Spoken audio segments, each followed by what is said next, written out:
We've gone from barely having anyone on the team, we were kind of small knit, not that much funding, and now we're here. We won 4 blue banners last year.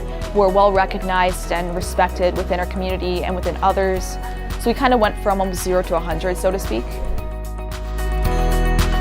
So 302 has been going out of state doing events for years, and a lot of the big veteran teams have been doing that. And we have enough sponsorship and support in the community to be able to do that. About 3 or 4 years ago, we created a purpose for doing it. Going to any really out-of-state regional like this, it gives us a great opportunity to practice and give our robot a really good run for its monies. It's literally the wheel is like half on there. We want to run it as hard as we can. We want to see everything that will fail, every problem we might have, and we want to see how we'll do against other teams. Treat this as sort of a stress test. So we go down here knowing that it's not going to affect our performance in the Michigan districts. There is an enormous amount of coordination. We have to get special permissions from the school system to be able to take kids out of state. We were here all day yesterday, trying to organize everything we need and checking twice and making sure that everything was good, as well as getting our trailer ready. We want to make sure we have at least a 1-to-1 replacement of every single component on the robot, and then we want to make sure we have every single tool that we've used to do anything this year. You have all the scouting materials that you're going to need. There's no going back and trying to go get the one that you left behind. We've had a couple competitions where we're half an hour away from the high school. So if something goes wrong, you don't have it, it's no big deal, you just drive back. But when you're out of state, there's no 30-minute drive, it's 5 hours. So you have to make sure you have everything. 3 will be okay, 3 will be okay. 3 will be okay. So last year's Miami was great. We ended up winning, and that was incredible. We weren't expecting to do that. It was awesome. I loved it there. It's honestly one of my favorite competitions. Meeting kids from other states and staying in a hotel with your friends, it's different. It's amazing how welcomed we are when we go to these. They really like Michigan teams coming in because we can create competitiveness in there, as well as all the things that come along with the great professionalism.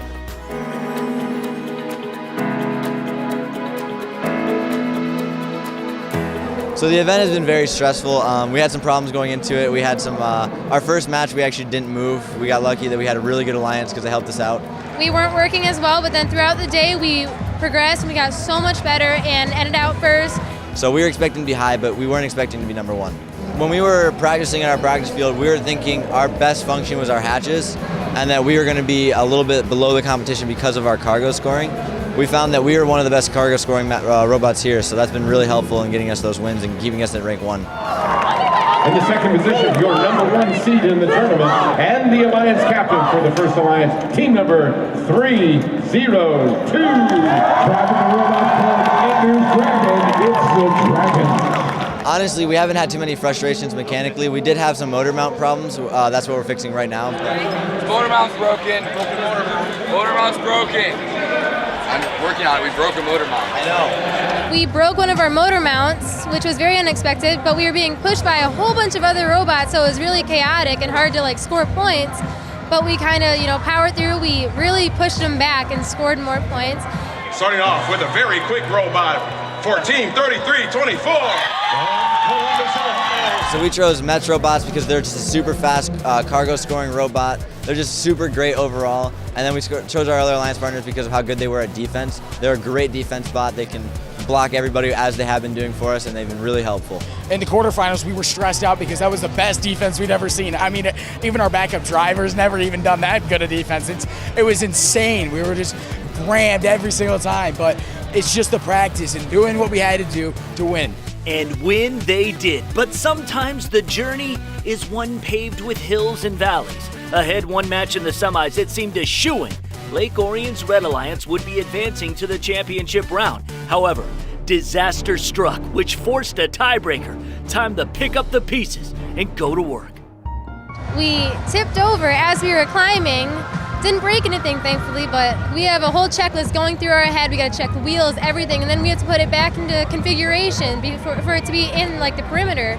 So it's very chaotic. We came back next match.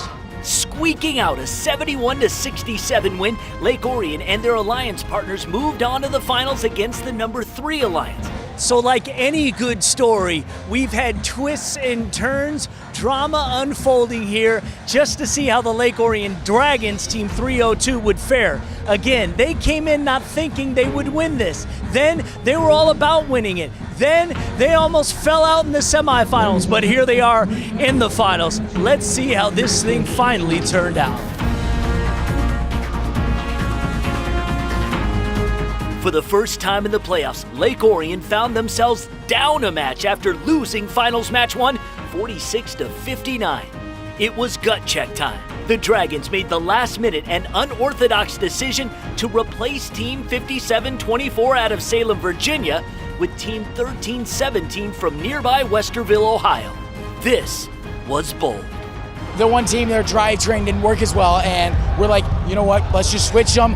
Let's get it. Let's make sure that we have our good bot. We knew that we had done it a couple of times before at our Howell district a couple of years ago, and we're like, you know what, we should do this. Make sure we have all the best opportunity to win. The reconfigured Red Alliance dominated, won finals 2, 75-52. This would once again necessitate a tiebreaker.